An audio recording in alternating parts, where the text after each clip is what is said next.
mission was classified, and as far as we had to sign the non-disclosures.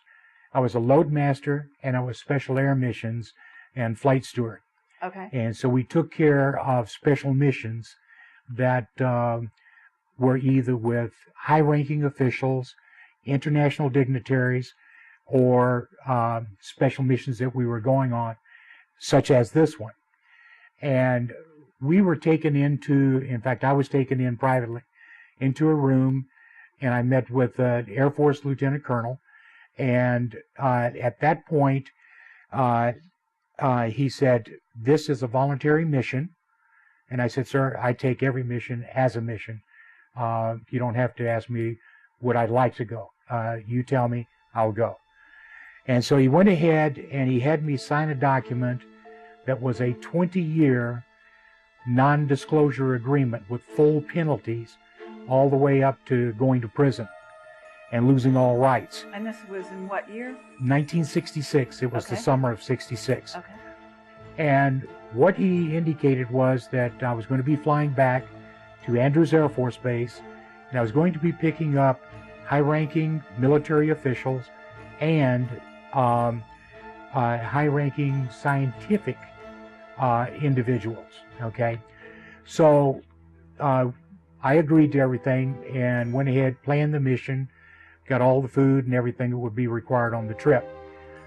Flew into Andrews Air Force Base, spent the night. The next morning we loaded up early, and there was one brigadier general, there were a couple of colonels, and then the rest of the entourage were high-ranking civilian engineers and scientists. And did you know the names of these people? No, I did not. It just, it wasn't something. Did you recognize them? No, I did not. From there, we went to Wright-Patterson Air Force Base, Dayton, Ohio. We landed there, and they went to what was called the Blue Hangar. Now, a lot of people know what the Blue Hangar is about, and it was where a lot of the reverse engineering was being done on UFOs that were found in the late 40s that had crashed. There were...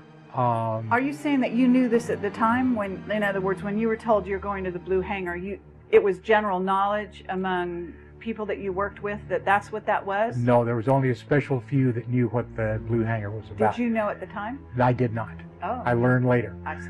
So it was really unique.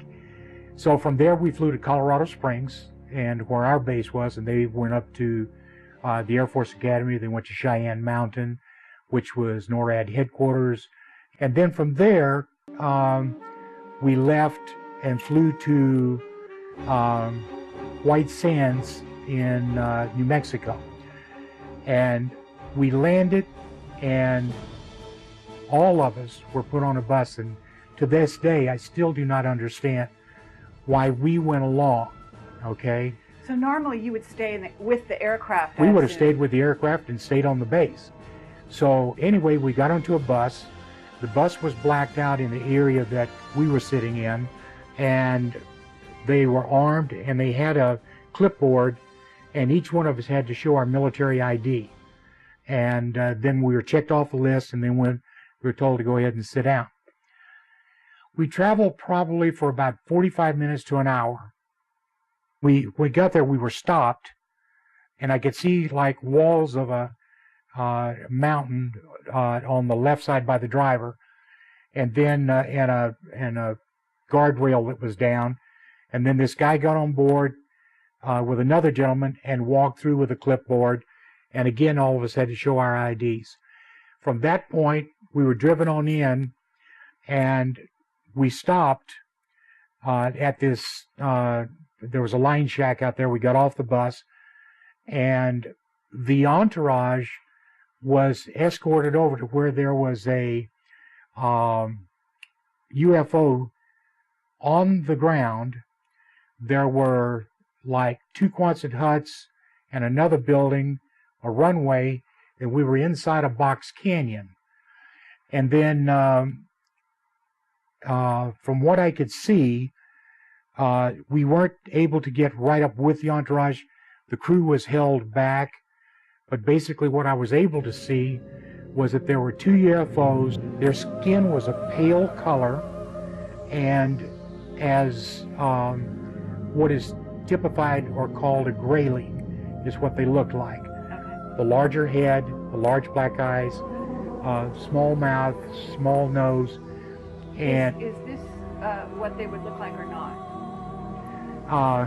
surprisingly, very much so, but the nose is more protruding here and the lips are fuller, okay? And then the other thing that, and there's an amazing story behind this piece, but as far as the back is very true to what the graylings were like.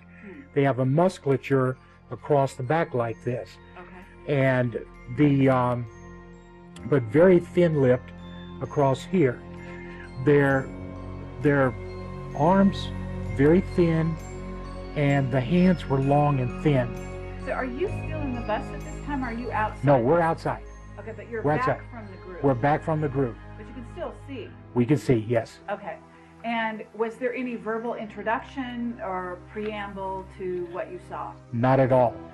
Did any of the aliens exchange what you would consider to be eye contact with you? No, too far away.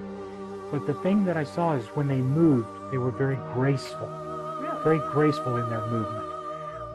Where we were put on this was the fact that the way it went, we were not allowed to ever discuss the mission with any of the participants. In the fall, I was brought back in and briefed again by the same lieutenant colonel. And he said, same drill, same scenario, signed the form. I did. And anyway, end up back in Andrews Air Force Base. And this time I'm expecting to see the same people again. Totally different crew. There's an admiral, there's a captain, which is the equivalent of a full colonel in the Air Force. This was basically an all-Navy group with, again, high-ranking civilian engineers and scientists, but none of the same crew. Totally different. But here again, we flew to Wright-Patterson.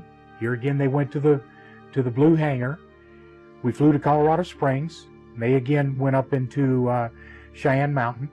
And from there, we went to Los Angeles and took off the next morning, and we flew to Hawaii, landed at Hickam Air Force Base, and we were told, have the airplane ready for leaving at midnight. So we got everything ready, got some rest, back at the airplane, took off at midnight. We flew for somewhere around 3 hours and 45 minutes to maybe 4 hours, and we're flying in a C-118, or what is the equivalent of a DC-6, okay? And 4-engine propeller aircraft. And we landed. And I said, guys, we're back in Hawaii. He says, what do you mean? I says, there is nowhere out there that we can go fly for 3 hours, 45 minutes, 4 hours, and land. Okay? Physically impossible in this airplane. I says, Johnson Island is 5.5 hours. Guam is much more. So, no, we're back in Hawaii somewhere. So, sure enough, again, which I still do not understand, is that we were all taken together. And we went out we had breakfast, and then we went out to this site that's right by the ocean on the west side, because the sun was coming up behind us. And we're looking to the west, and it's an observation deck. And all of us are standing there. And a little after 7 in the morning, about this time, this craft comes out of the water from our left to our right and just goes like this, and then stops out there in front of us. Now here again, double elliptical saucer-shaped craft, but at the mid-beam on this, there's a light going back and forth like this at the mid-beam on it. Okay, pretty much equal as far as in design, top and bottom, double elliptical. Now, it sits out there and then almost instantaneously disappears. So everybody's excited about